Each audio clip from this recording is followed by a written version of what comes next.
Good evening, and thanks for joining tonight's TI Technology webinar hosted by Texas Instruments, where tonight we're going to discuss some strategies for implementing tasks in your math classroom, Part 1. My name is Mike Houston, and I'm the moderator for this event. I teach algebra and calculus near Pittsburgh, where I use TI technology to make tough-to-teach, tough-to-learn concepts accessible to all my students. Tonight we're really lucky to be joined by our two panelists, Dan Ilaria and Jeremy Zelkowski. Dan's a T-Cubed national instructor and professor of mathematics education at Westchester University of Pennsylvania. Dan's taught middle and high school mathematics, as well as been a supervisor of mathematics for several school districts in New Jersey. Currently, he uses TI technology with pre-service and in-service teachers as part of a pedagogy class at both the undergraduate and graduate levels. Dan, thanks so much for joining us tonight. Thanks, Mike. Glad to be here.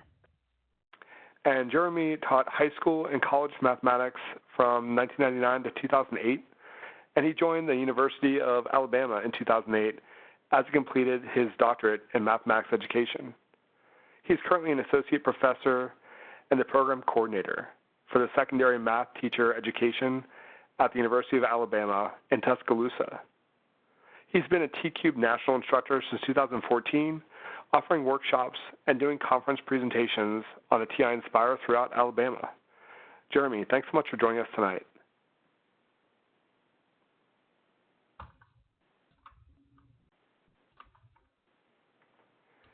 We're expecting a large crowd, so your audio is muted. Feel free at any time to send any questions to Dan or Jeremy using the Q&A window on the right side of your screen. We'll also be using the chat window to send general messages. As a reminder, the session is being recorded, and we'll find a link to the event certificate of attendance at the conclusion of the webinar. We hope you don't have any audio issues, but in the event that you do, try selecting Communicate from the very top of the WebEx menu and choose Audio Broadcast. At this point, I'm going to give control to Jeremy. And Jeremy, it is all yours. Thank you, Mike. Let's go ahead and share my screen for our presentation tonight.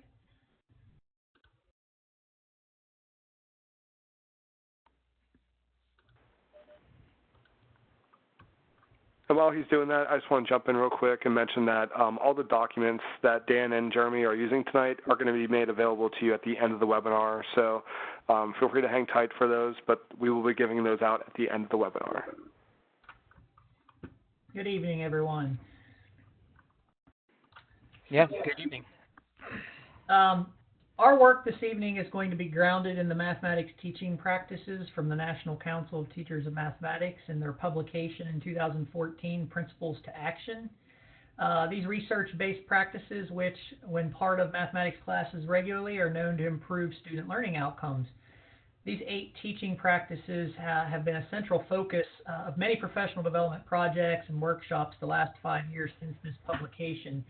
Specifically, tonight, we are going to be thinking about implementing tasks that promote reasoning and problem solving, as well as the use and connect mathematical representation practices tonight.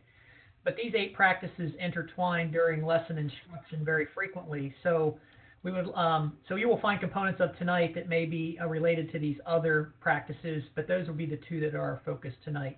So we're going to start with a quick question to the attendees on here, and you can respond in the chat box.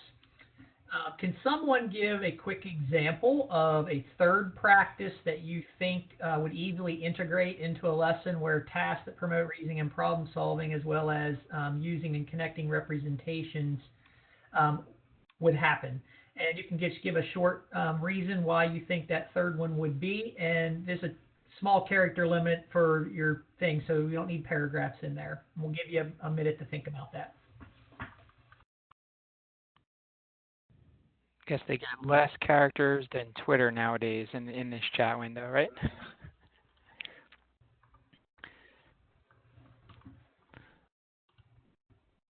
So we're looking for another practice that people see on this list that would they think would be closely connected to the two that we highlighted.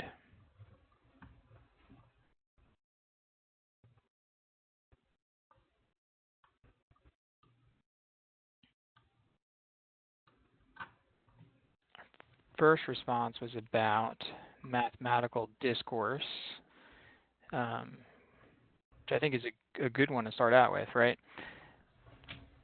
Kind of hard to do all these tasks and allow students to connect representations if we don't have some discourse around it.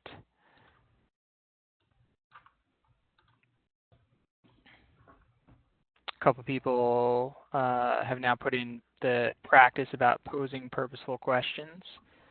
So that's definitely going to be an important part of the implementing aspect of tasks.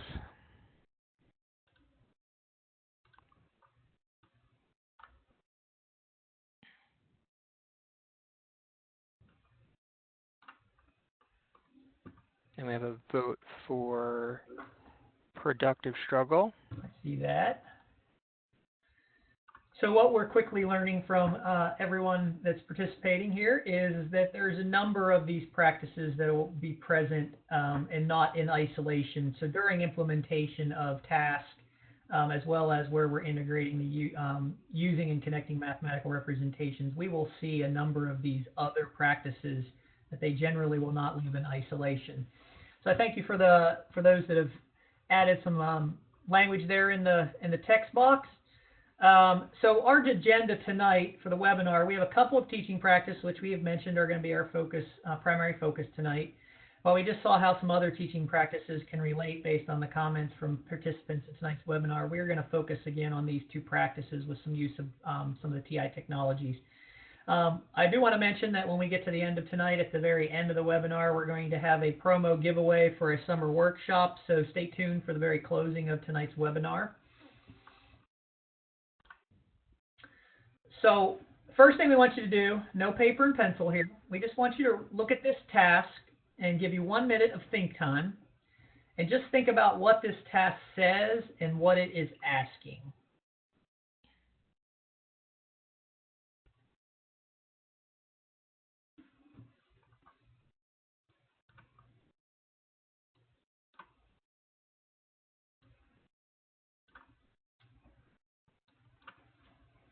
So just some individual think time.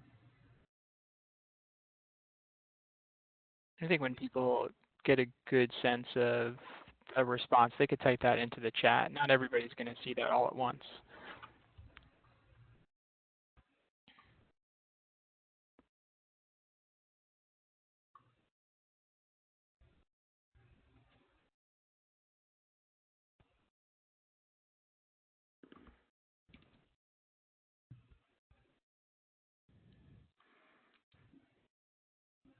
Okay, we're starting to get some responses back from people.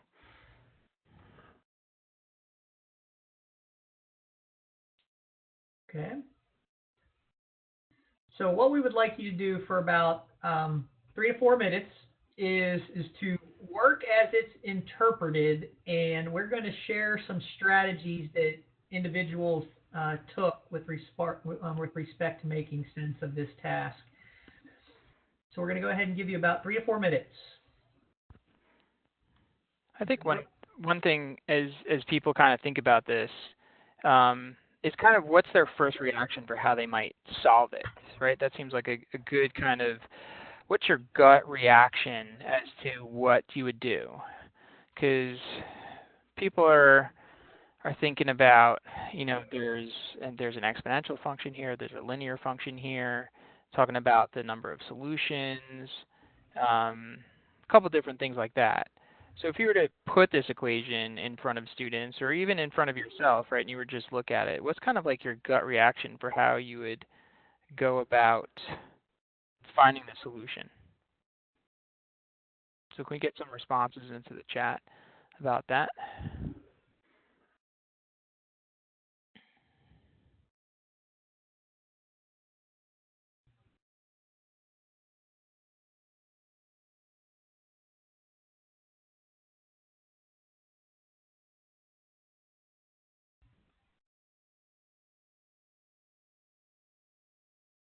So I can see a pattern here in a lot of the responses. Tend to see a lot of graphing as the initial thoughts of individuals. Yeah, definitely surprised we have a graphical-minded audience here tonight in thinking about the technology that we have, right? Oh, but here's something interesting. I see Pauline mentioned about exploring table values, so taking a numerical approach. So lots of insight into kind of graphical approaches as kind of gut reactions.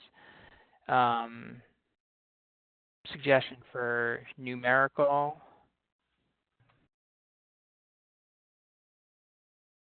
Okay. A couple of responses just came in about setting it equal to 0 and solving using x-intercepts. Okay. Logarithms. So I'm starting to sense some algebraic approaches too. So we're definitely covering all the different representations, right? Yep. So what we're going to do here shortly is I'm going to switch over and share a couple of the TI applications for the TI-84 and the TI-Nspire, and we're just going to show a few quick things with those technologies, and then we'll have a very short discussion on the mathematics here to close this slide out. So let me switch the application. Yeah, while you do that, I'll just mention, if people are thinking about this, right, what would their students most likely do? I think we think a little bit differently than students because we can both share experiences of working with pre-service teachers and putting these types of problems in front of them. And whether our students are in Alabama or in Pennsylvania, they seem to want to just algebraically manipulate everything.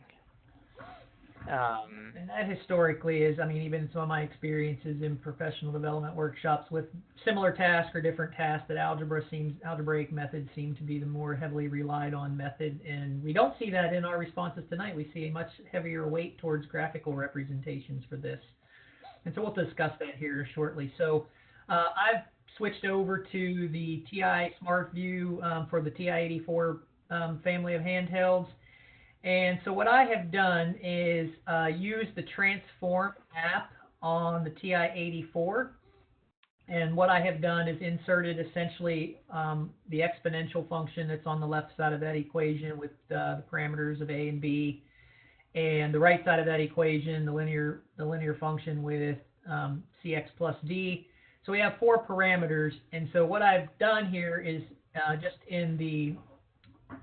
when I've graphed these, I've already run the Transform app. So that's a matter of going to the apps, applications, and scrolling to find the Transform app and selecting that.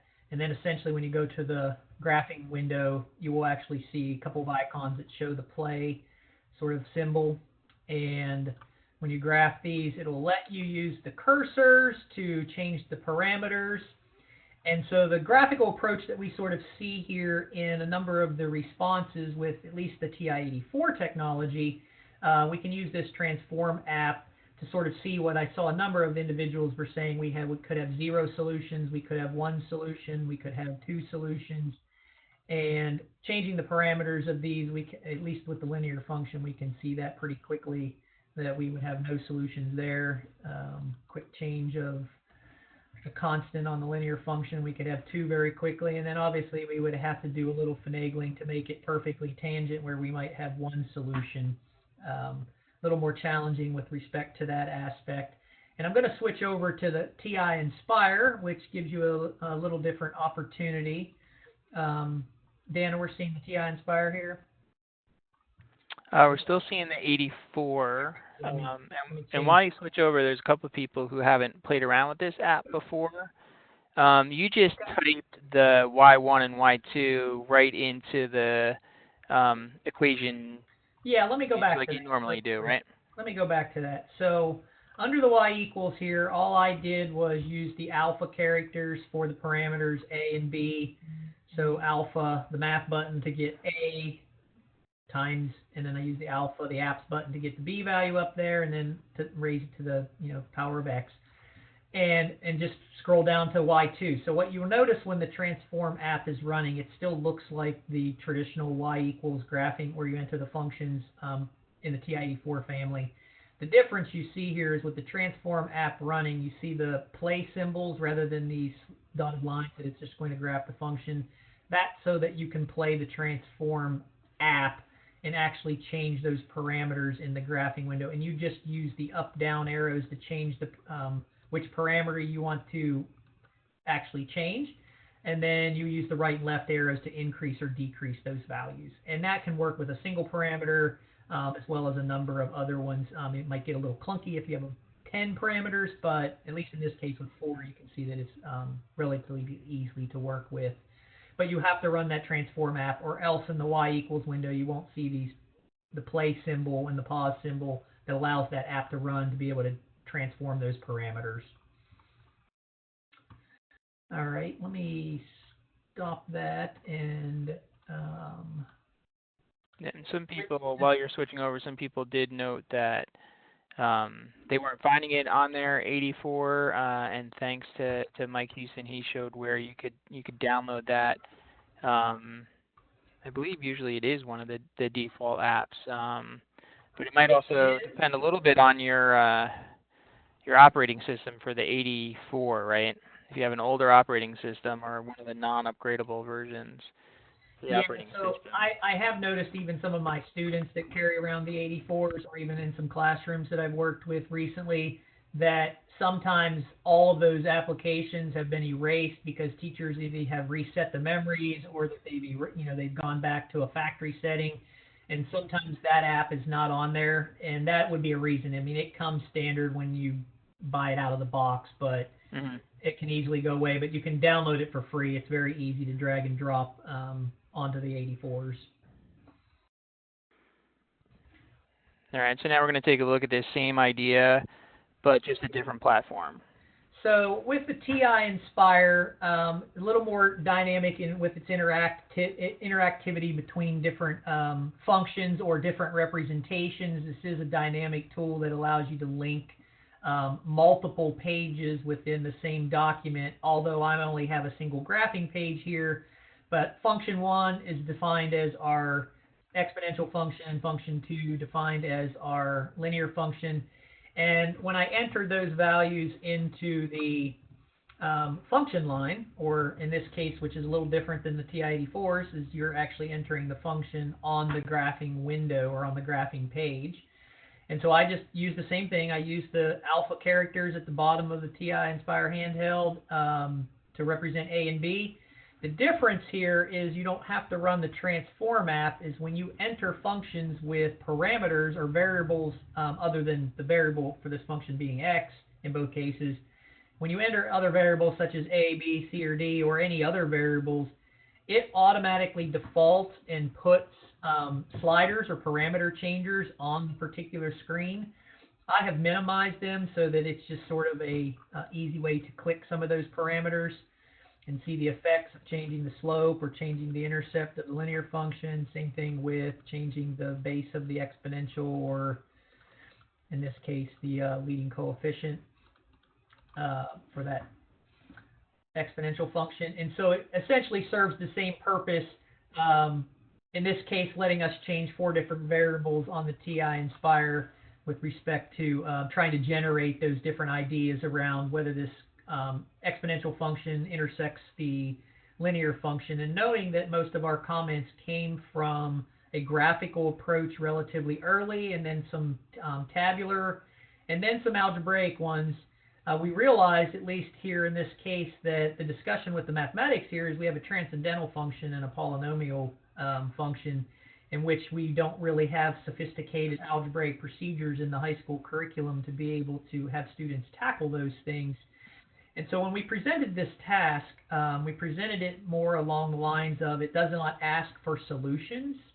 It asks for an interpretation of the kinds or types of solutions, and that we would want students to be thinking about exponential and linear functions, and doing a lot what a number of you on here tonight did, which was you started visualizing the parent functions of exponential and linear, and realized the ways that those things could intersect. And that's the way that we would want students to be using and connecting the representations here between the algebraic equation as well as the graphical representations of this. So I'm going to stop sharing this. Were there any questions in the chat box about the TI technology on this one? No, nobody's mentioned anything. Someone actually just asked if you could take a look at B less than 1 as a possibility. So if you could bring that back up. Go ahead and as you do, I'll just add another point in thinking back to, our pre-service teachers who were, recently high school students, just always taking that algebraic approach, right? So they see an equation and they just want to do some sort of manipulation on it instead of pausing to think about what kind of functions am I working with? Can I picture them? And I think everybody who kind of had that natural reaction of, I would just graph these things, is hopefully got that mindset of let me kind of pause and think about those functions. All right, so you obviously, that's a good point that when we have the craziness that goes on when the base is not a positive value, we obviously have a lot of other things that we have to deal with. Yeah, because you need to think about the domain of these functions as well. Yep. So good comment from whoever provided and if that. we had the parameters as well set to be between 0 and 1, right, we'd be able to see a decreasing function and think about how that might, does that change the nature of the solutions or the number of solutions? So, and we obviously have the trivial cases where A, B, and or C may be 0, and we have a little different scenario going on. We only have a constant or base or the leading coefficient being 0 for the exponential. Okay. So let's go ahead and we're going to make a small shift here. So in the text, we're going to ask a couple of questions. So we'd like to kind of see what were the benefits of the giving you a minute of think time before you actually acted on this task. And you can put those in the text chat, what you think your benefits were of us prompting that think before do. So that was the very first question that you asked of kind of, so what is this, now that we've shown you this task, what is it actually asking you to do, or what is it talking about before you even try to solve anything?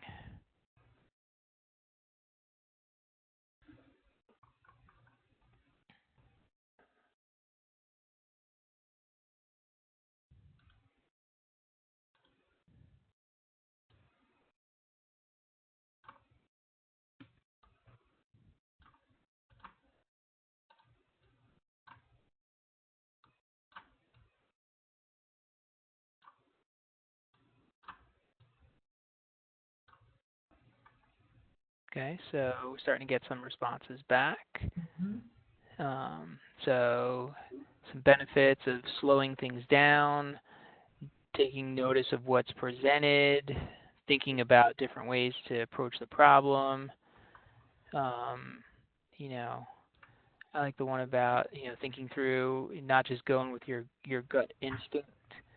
So that kind of process time. So I kind of look at a lot of those comments, and it gives you the time to think, but also make sense of the task in general, which is part of that practice about making reasoning and making sense with respect to the task. So that prompt is specifically, we put that in there for that particular reason, is to try to make sense of it before we actually start into some particular procedure that we may spend a lot more time with. And in this case, a lot of folks, when they thought about this, thought more about the graphical method than they did moving through an algebraic procedure. Another question. We're going to make a little shift here to a second question. So what about the task itself worked well for you? So you thought about it, and then we asked you to spend about 3 or 4 minutes on actually working through what the task was asking. So what worked well for you?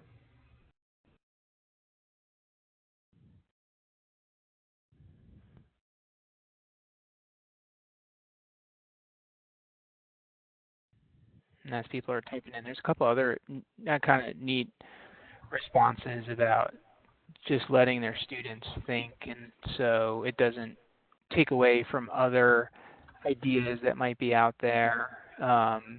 it allows, there's kind of an equity piece I think I saw from a couple of responses that comes to mind, just about everybody gets the chance to think, not just the fastest people in the class. Mm-hmm.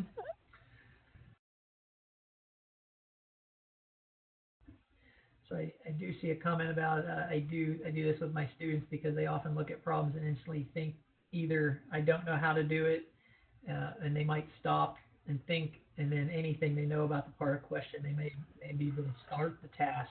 So giving a whole class that 1 minute of think time sort of gives everyone that opportunity to sort of have entry to the task. Mm-hmm. Yeah, and so now some responses from people about what's working well is about thinking that there's a variety of solutions and methods for finding the solution. So it's a fairly open task, Mm-hmm. right? They could think about, we had those even suggestions of how would you attack it, right? The numerical versus the graphical idea. Thinking about that as well. And so I see some of the responses talking about that practice that we talked about allowing students to make connections. Yep. Between them. So, this task in general, from the comments I'm kind of seeing, are some of the thinking pieces that we would like to see here, where students have opportunities to think graphically about solving equations as maybe as much as they do than just solving them algebraically. That brings in that using and connecting representations teaching practice. So let me move on to the third question that we have here. What about the task didn't work well for you, or what might you want to change about it if this was a task that you may implement with students?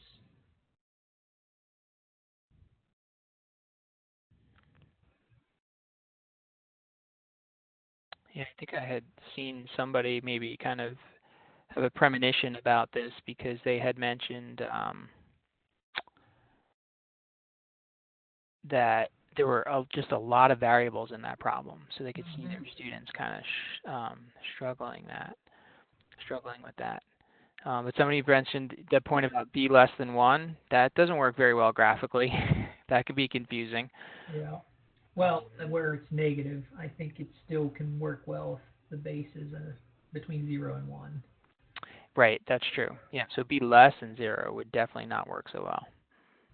So, but once again, that's an opportunity for, and maybe one of the things that's nice about this task is an opportunity to discuss something about domain and really think about the functions that you're working with and not just be in that kind of algebraic, plug and chug, recall, follow a procedure sort of mindset.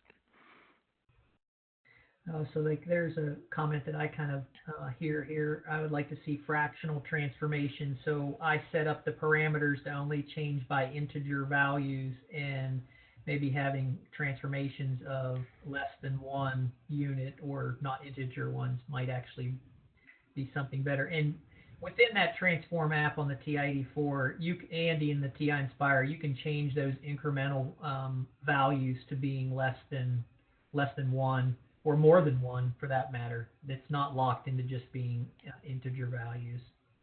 Mm-hmm.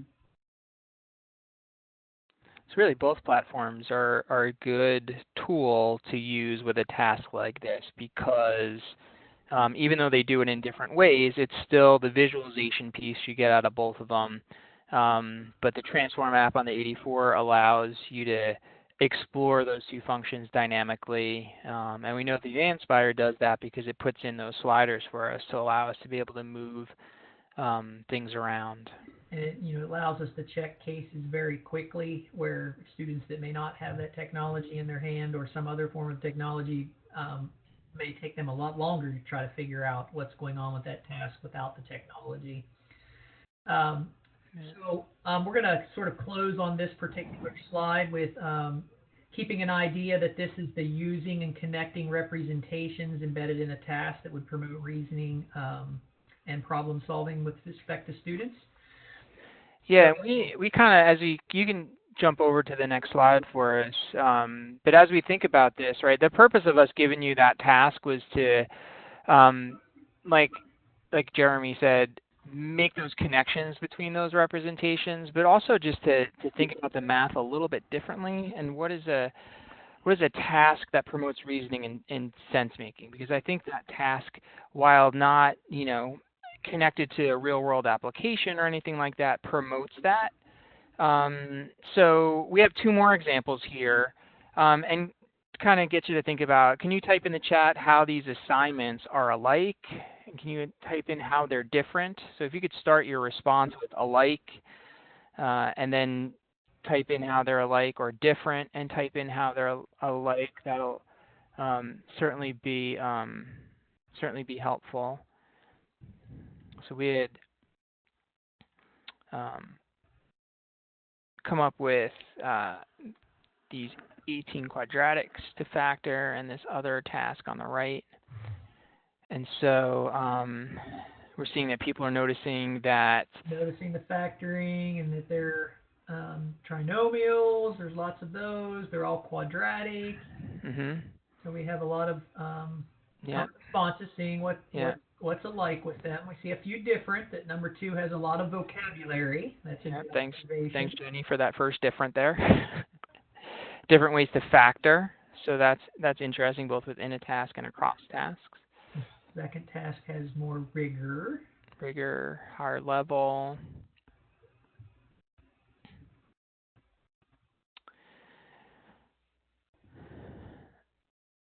Task 2, students are creating. That's a different comment. That's a real good observation, the creation piece of it, or producing in the second task. Rachel has a really nice response about following steps on the left versus understanding the concepts. Yep. So that's a difference. Second task requires higher level thinking, so that's thinking about the cognitive levels that students would need to have for completing tasks on the left versus the right. Mm-hmm. And I think Mario's got his students. They're able to. I'm thinking he's talking about the task on the left, where students know the button sequence in order to bring up the factor command on the Nspire and take care of everything on the left. So no thinking involved, right? Yeah. Maybe a little bit of thinking. Identify what it is and what they have to do, and then let the technology do all the heavy lifting, right? Yep. So, and then really Anthony's typing in that. Yep. Opportunity for discussion and multiple answers. Let me ask another question. These are some great responses, so feel free to keep sending them in. But what percentage of time do you think students engage in task 1 versus task 2 in a typical classroom? So I'm wondering if people can kind of quantify it. 99% task 1.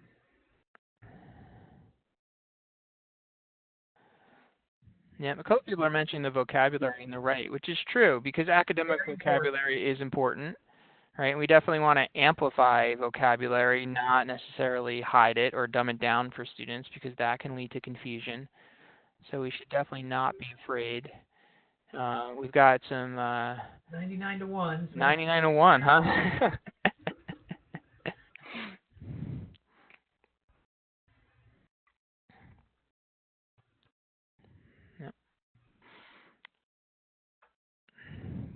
Okay.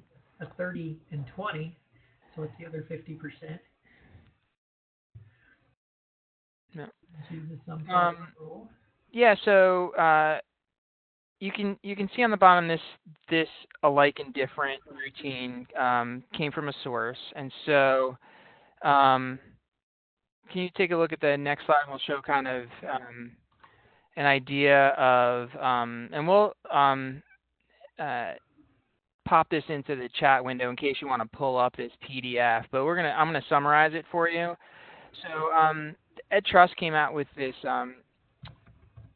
research document earlier this year, and they asked whether or not math assignments are measuring up. Right? What's really going on in math classrooms? So we're going to pull up a summary of all of these. Of this report, and you can read it at your leisure. So Jeremy, if you could pull that up for everybody. You want to go to the next slide, or you want to pull up the PDF of this study? No, you could go to the next slide with the summary on it. Okay. The report, they looked at over 10,000 assignments from 60 different sites, and they found that 90% were recalling a fact or a procedure or a basic skill. So those of you who said 99 were in the ballpark. Communication was focused on answers, and there wasn't a lot of that standard of mathematical practice, constructing viable arguments. And just over a third required students to write anything beside an answer, right? So not even like showing their work, let alone justifying their thinking or explaining their thinking. And when it came to discussion, there was very few that provided that opportunity. There was very few choice, and there was very few connections. And I'm noticing somebody just put in the link was not seeing that not working. Found. Yes, and maybe that was because we were playing around with it. Yeah, you go paste the full link in there. Yeah, let's put that full link in there so you could find that. And I think we did a nice little. If you do a Google search on that title, it should come up as the first hit. Yeah, you should be able to find that. But yeah. There's the.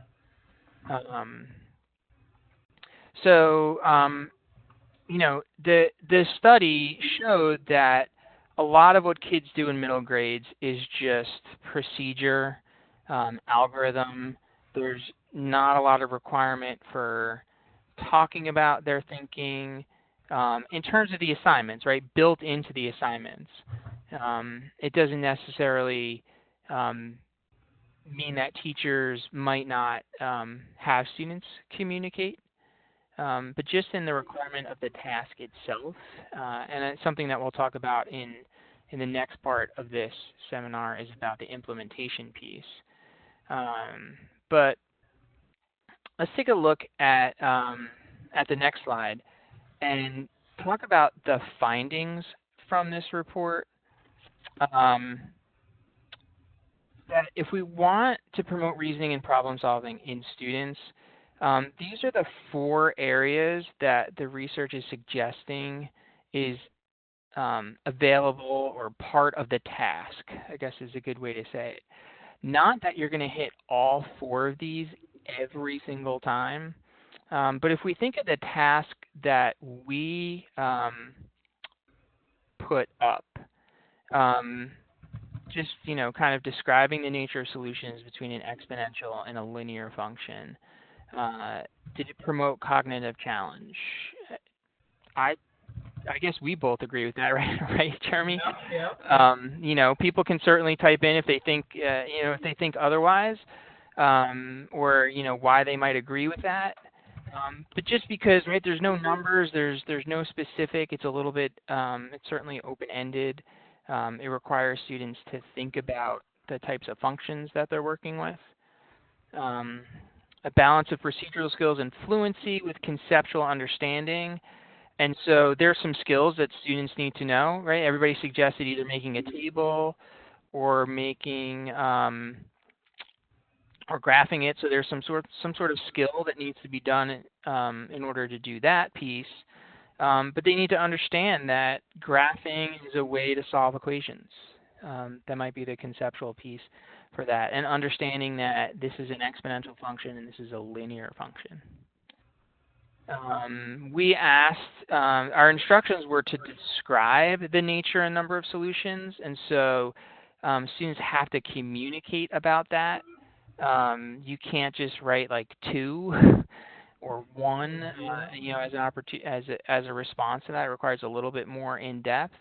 I would say if there's kind of one area where our task was maybe lacking in these 4 categories, that might be it. Because we don't, it's not, we didn't say like justify your thinking or something along that lines, or provide some support for how you think about it. But we may do that as part of our implementation piece. And like I said, we don't have to, nail all 4 of these. Totally. Yeah, these are just the 4 areas that that publication really looked at each of the tasks pretty extensively because of the number of them, really looking for the common things of what would have been considered tasks that promote reasoning and problem solving. These were the characteristics that were the common thread throughout those tasks. So assignments require students to communicate their understanding using mathematical language, require students to write short phrases, sentences, or one or more paragraphs, provides opportunity for discussion, right? We kind of say that aloud or verbally sometimes, but how often do we put that in our actual tasks where we say, at this step, talk to somebody else? So that's kind of what the report is talking about. So I do see a comment in the text chat that I wanted to actually make a comment on here. So I do think that a number of teachers do feel the demand on standardized testing has done a lot of compartmentalizing of math topics, which maybe takes away for why we see that 10,000 of these and 90% of them are essentially the lowest level cognitive challenge task, and they're very procedural oriented and focused only on right answers. So that is an absolute observation that is correct. That is a reality. And so what we're going to kind of do with our part two, and I don't want to get ahead of myself, but we're going to kind of build on what we can do in our current context a little bit to be able to make those subtle changes to get kids to be able to engage in the reasoning and problem solving, but knowing the demands of high stakes testing and knowing that we're worried about right answers maybe more so than we are about the thinking and the reasoning and the problem solving. We're going to talk about that. Mm-hmm. Yeah, and so the last one talks about choice. So I wonder if people could type into the chat what they think the choice was in this task. Because the way it's described in the report, there's lots of different ways that students could be given choice. But let's get some feedback about that from people about what choices do either you have or do you think students have were available in that task. Yeah, with respect to that task, sorry.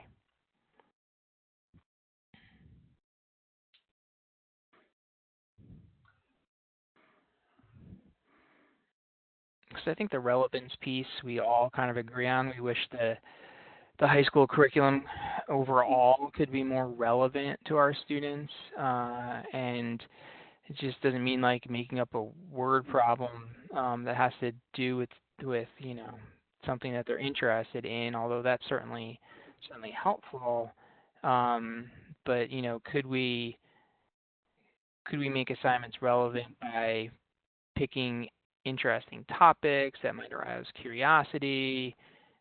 Thinking about experiences of students, make connections with their own goals and interests, right? And that's kind of a challenge because our textbooks aren't built for the students right in front of us. Our students are all different, and so we're getting some feedback from people in the chat. So I see a comment that sort of, at least for choice that students have, just thinking and choosing makes sense to students. I constantly have to remind my students that it is how I do it, but you can obviously solve it this way or a different way. So students have the choice in their solution method. And I think we're getting some overlap of comments here between thinking about the exponential and linear equation at the start, as well as the factoring comparison alike and dislike. So I think some of those are comments with respect to different tasks. Mm-hmm. So the report describes choice can come in a couple different ways. So one is in content, 2 is in product, 3 is in process.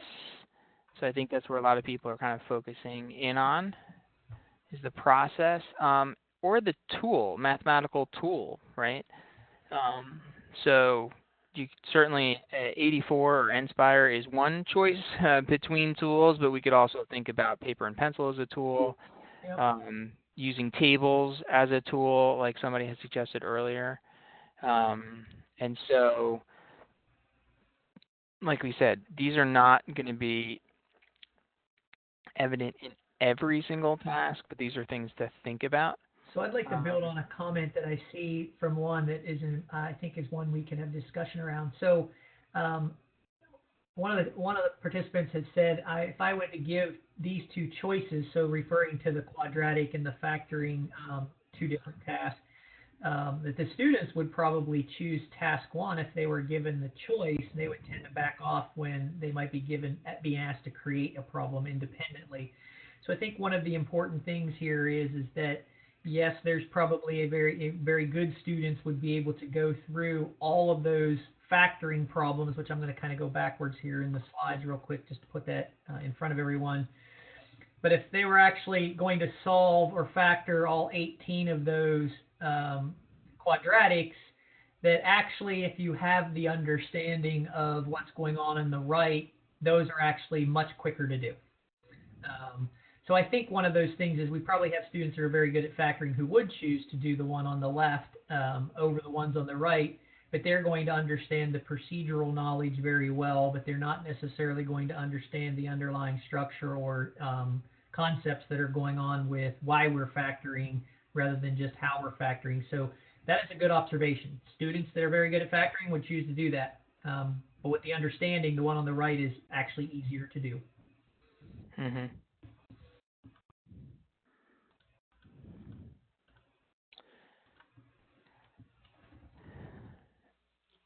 So yeah, we could take a look at the next slide because this report isn't the only area that gives us descriptions about how to implement tasks that promote reasoning and sense making, or problem solving.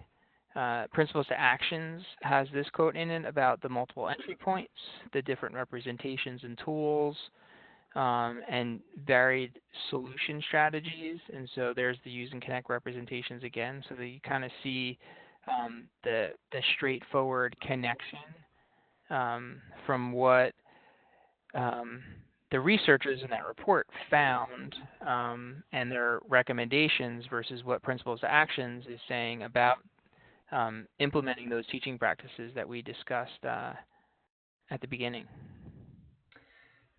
Yeah, so on this particular one, that idea of looking at solving problems through varied solution strategies, and that may sometimes be multiple algebraic solution methods, but it may also be multiple graphic solution methods.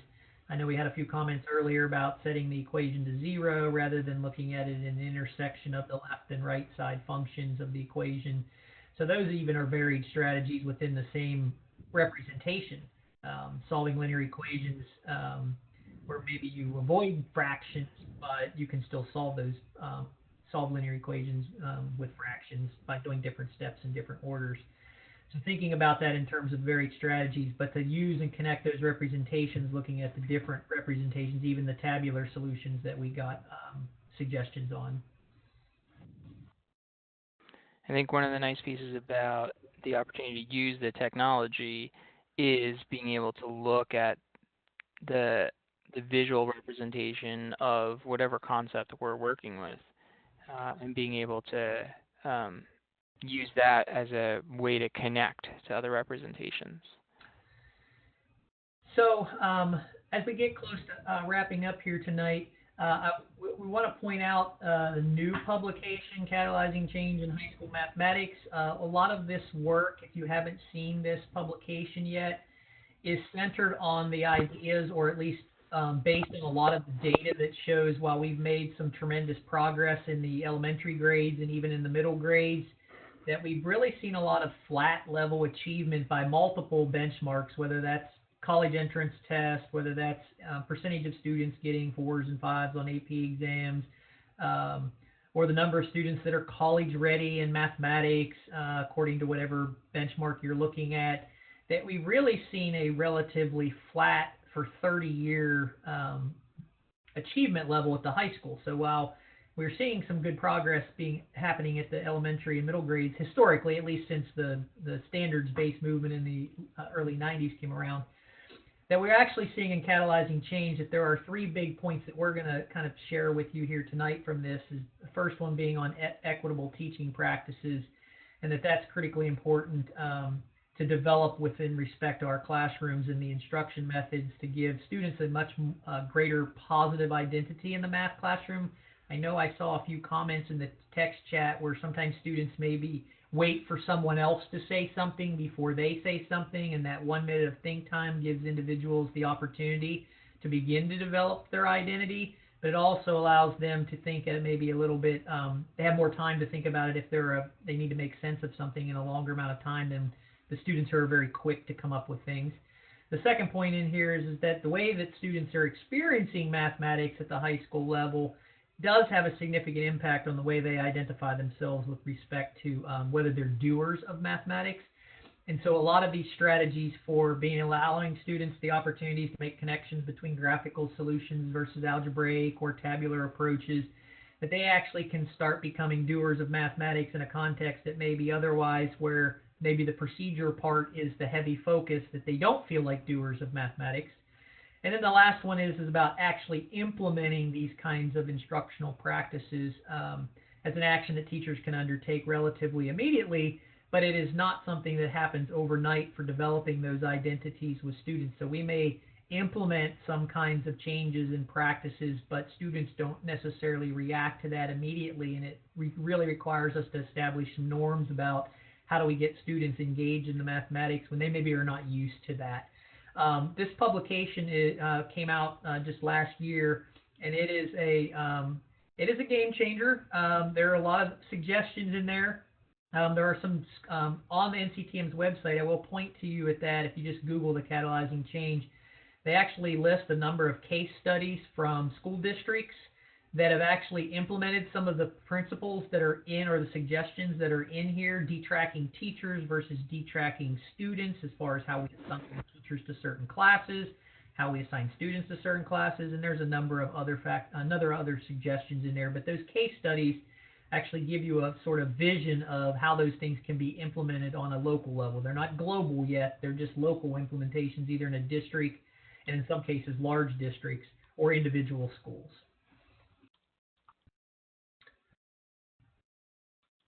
You want to add anything to that, Dan? No, I think what you're saying is super important because the tasks aren't everything, right? We're there for a reason as teachers. And so what do we do in the implementation piece? And that's kind of setting up for some things we'll talk about in the second part of this webinar series.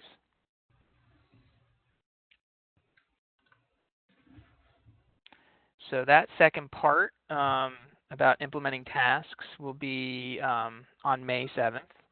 And just to kind of give you a preview, we set out these parameters for what makes tasks promote reasoning and problem solving. And so we'll talk about how do we adapt tasks so that they meet those criteria. What are some strategies for that? How can we take maybe some pre-made things that you might find on the education.ti.com website, and because our students are capable with the technology, we'll kind of raise the cognitive demand of those pre-made materials, as well as other resources that you use, and we're going to talk about some implementation strategies as well.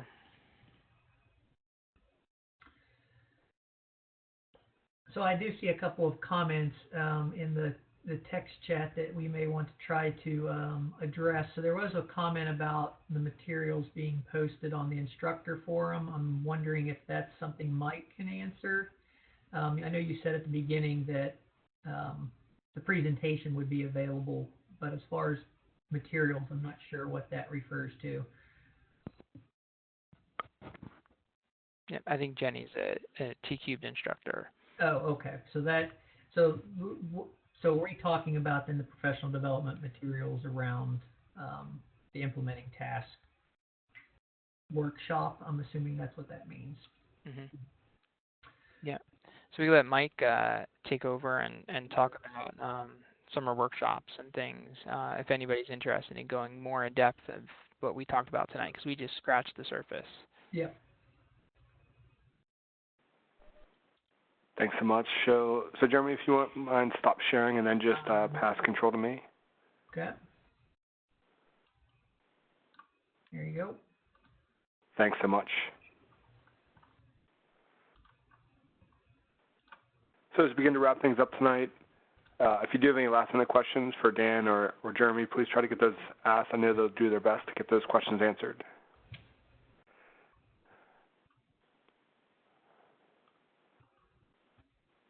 So Dan and Jeremy had just showed a slide about the Part 2 webinar to this, the follow-up for this webinar, which is going to be on May 7th. In case you're unfamiliar as far as how to register for that, I thought it might be good to show that. So if you visit our website, education.ti.com, and under the Professional Development tab, slide down to Webinars at the bottom. And then you'll have the choice here of looking at some of our live T-Cubed webinars or the ones that have been recorded on demand. So if you go to the live T-Cubed webinars, and then you can slide down. So this will give you a list of the upcoming webinars that we have for the remainder of the spring here, but you can see that the May 7th webinar deals with the Implementing Tasks Part 2. So please feel free to register for that. Even if you can't make the webinar, you'll automatically get a follow-up email that will automatically give you links to the documents, the recording, and the certificate as well. So even if you think you can't make it, I think it's worthwhile registering for it.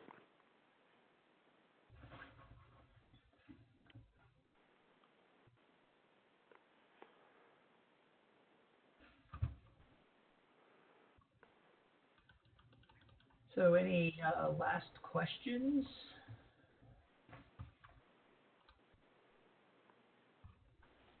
I didn't see anything popped in. I just typed in the chat. Thanks, everybody, for their attendance and great participation in the chat window. That was really active. We really appreciate that. And we hope to see you on, the follow-up one. Yeah, see you on the follow-up on May 7th. Yeah, last thing I want to do, well, actually two last things before we stop tonight. First, I do want to mention that we do have some T-Cube summer workshops coming up around the area in the United States, and they focus on lots of different things. Some focus on teaching strategies, some focus on promoting productive struggle, others for implementing tasks. So please feel free to visit our website to learn more about what workshops are available and where they're being located.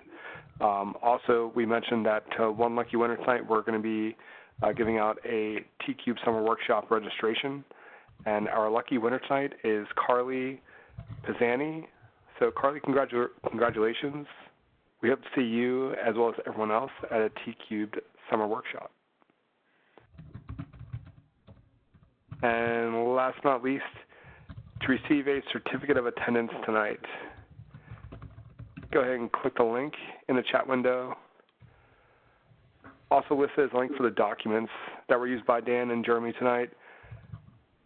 And if these links aren't working for any reason, please feel free to just hang tight. You'll automatically get a follow-up email in a couple days. And in that follow-up email will be links to the recording and links to the certificate, as well as a link to the documents. And if you're watching this on demand, go ahead and copy that link into your favorite browser to receive your certificate. If you're in the need of any post-webinar follow-up after tonight, feel free to give us a call at 1-800-TI-CARES or send us an email at ti-cares@ti.com. Thanks so much, Dan and Jeremy, for everything you shared tonight. No, I'm looking forward to Part 2 in just a few weeks here. So thanks again for everyone for joining us tonight, and we hope to see you back online real soon. Have a great night. Well.